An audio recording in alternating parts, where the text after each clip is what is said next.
obsessed with me. Literally.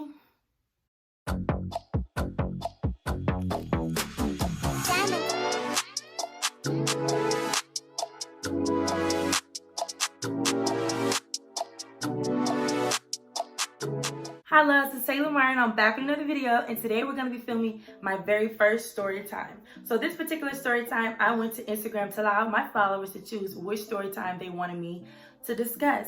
And I allowed you guys to choose between my obsessed crazy stalker versus the time that I was at 2 mall shootouts.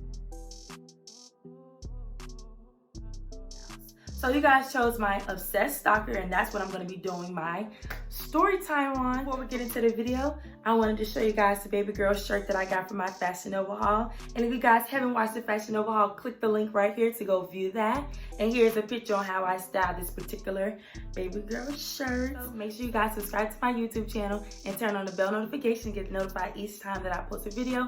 New content comes every Friday and Tuesday. So without further ado, let's get into it. A lot of y'all will probably think that like I'm making this up, but when I say that I've literally had 2 stalkers my entire life, like one isn't enough, I had to have 2.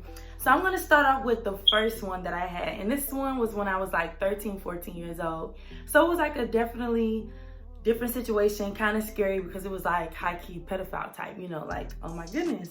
So you know how everybody has the neighborhood auntie, she stays next door.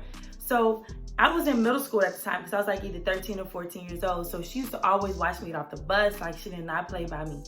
So every time I would get off the bus, we would either go to the store or I would stay over for a little bit and help her take care of her mom. So anytime that I did that, we went to the store and I ended up getting sunflower seeds, hot tamales, something to drink, whatever I wanted. So it was like a routine. Every time I got off the bus, I went to go to the store. I remember the first time that I saw him inside of the Kroger, and I tell y'all immediately, it's like red flags, alarms going off. He's so creepy looking, like, oh my goodness.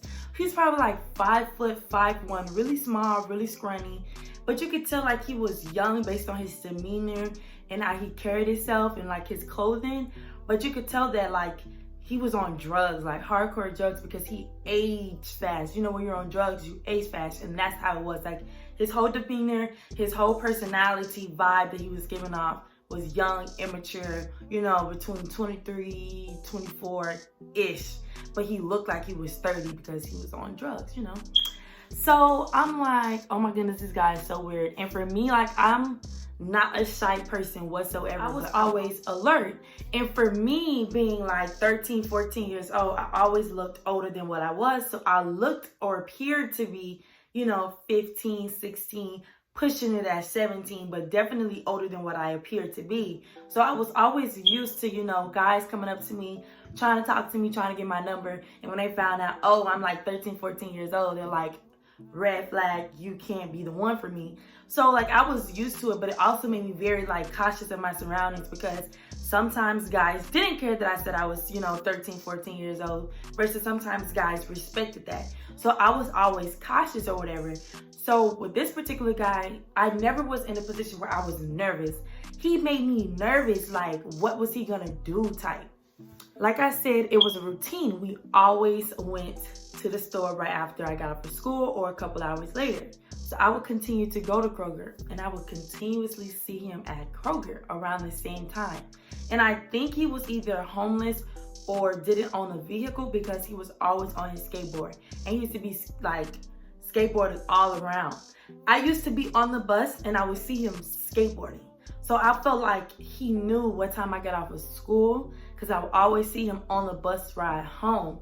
And then once I got off the bus, me and my auntie went to the store. So I'm thinking like, this is not a coincidence. Like, I'm always seeing him at Kroger when I'm going. I'm seeing him on my bus ride. Like, I'm telling y'all, I was nervous, like, oh my goodness, and I always would see him. So I alerted my mom and my auntie, of course, and then me and her stopped going to Kroger as often. We just started going to Dollar General. So it's literally like a big zigzag. So Dollar General is here, then Shell, which we're going to talk about later, is here, and then Kroger is right in the same plaza where Shell is. So it's like a big, like, you know, a zigzag. Y'all, I stopped going to Kroger. We started going to Dollar General, And out of nowhere, here he go popping up at Dollar General. Like, you was fine and happy-go-lucky at Kroger. Why are you at Dollar General right now? Like, you're literally scaring me. You're giving me like weird, creepy vibes. Like, and at this point, he never said anything to me. But I just noticed a pattern. I always would see him on the way home from the bus. He used to stay at Kroger. Every time I'm at Kroger, he's at Kroger, either going in and out. Like, I'm just seeing you way too much. Like, at some point, I should not be seeing you this much. So he's popping up at Dollar General. So now I'm definitely feeling like you're stalking me. I'm definitely feeling like you're being weird, and this has to stop. He's at Dollar General, and it would be the same thing. He always like made eye contact with me. It was like right on cue. If I go to Dollar General, maybe 5-10 minutes later, there he is. Like, no way. He never said anything to me. We just always made eye contact, which made me even more nervous. It's like, you never know what a person is gonna do. Like, I never knew what to expect. Never knew this was gonna be the day he said something to me or what. So we go to Dollar General this one particular day, and I don't know if I was cute or what. He is bold enough to say something to me. He's like, oh, what's up? My name is so-and-so, and I want to talk to you. And I'm like, oh, well, I'm like 13 or 14, so I'm not allowed to have a boyfriend. I can't talk to you, you know, trying to remain calm because I'm literally freaking out because I'm inside a Dollar General and I'm on this aisle, walk past the other aisle, see him, and I'm like, why are you always where I'm at when it comes down to the time frame that I go? And mind you, at this point, I already communicated with my auntie and I told her like, hey, I'm always seeing this guy in and out of Kroger on my bus ride home. I don't feel comfortable. I'm feeling uneasy about this.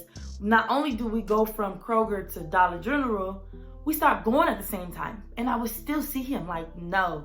So I passed that aisle, and he comes like and wraps around the other aisle and comes like behind me, and that's when he's asking me these different questions. And I'm like, no, I can't do it.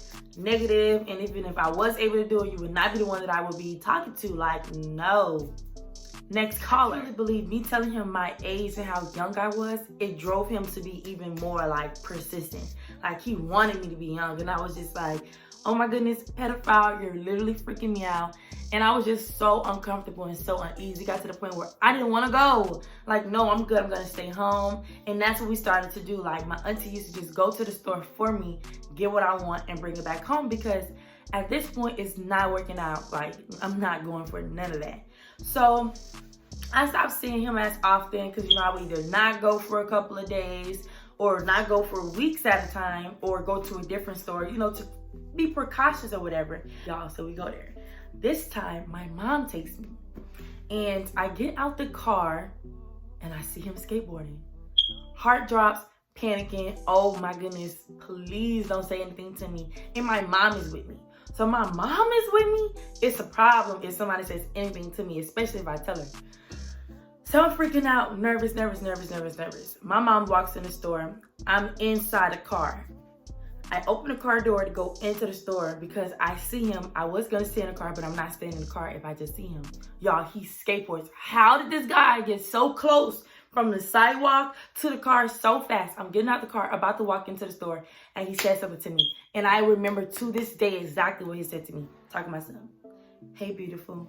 Oh my goodness. To this day, I'm petrified. Like, oh my goodness. Like, the feeling that I felt at that moment, like, it was just so yucky. Like, ew, no. To this day, I don't like it when dudes call me beautiful because it's just like a negative connotation with it. Makes me feel yucky. No, don't do it. Like, and it's so bad because you want a guy to call you beautiful. You want a guy to be like, this is my wife, this is my girlfriend, this is my wife, this is my wife. And it's like, I don't, no.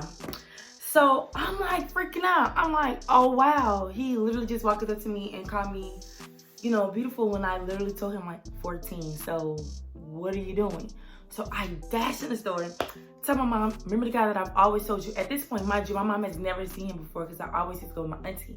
So she's trying to look outside like, who is this? Gone. But he is gone. Do you hear me? So at this point, my mom was just like, negative, you're not going. If I used to ask to go to Dollar General, she would be like, no. So she was not going for none of that, because it would be very sporadic that we would go to Kroger, Dollar General, or Shell, because I was just too petrified or whatever. So it's one glorious day. We go to Kroger and I see him again. And it's like, why do I always have to see him here? So I'm just like, oh my goodness. So I told my auntie what happened the last time. Like, you know, he's continuously approaching me. Before, he wasn't approaching me. Before, he was just like doing everything at a distance. Now he's more persistent. He continues to talk to me, and it's just like, I told you how old I was. You're clearly older than me. You're way too older than me, and you're not leaving me alone. And I'm like, no, I'm too young for you. It's just like getting the hint. This time, my auntie recognized him.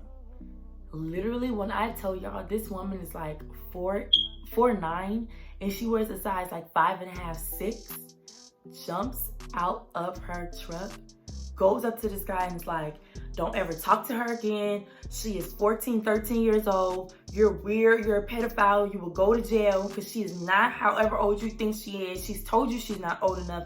Leave her alone. If you don't leave her alone, you're gonna get locked up.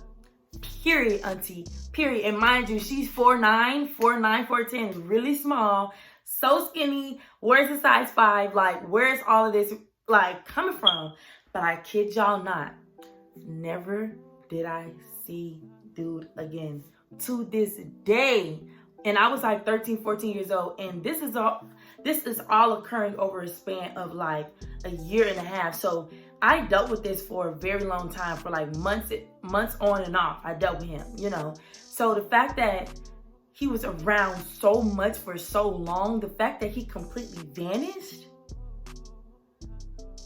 I was like, whoa, auntie did that. But at the same time, it's just like, is dude ever gonna pop up back again? It's just like, I don't ever want to see him in my life. But I'm 19 now, so if he come for me, oh, it's over with. Like, don't try to talk to me.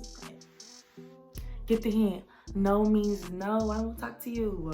So if you guys enjoyed this particular story time of the time that I had a crazy obsessed stalker, make sure you guys leave me a like and comment and subscribe to my YouTube channel to get notified each time that I post a video. New content comes every Friday and Tuesday. So until I'm back with another video, hashtag Carpe Diem, live your life to the fullest.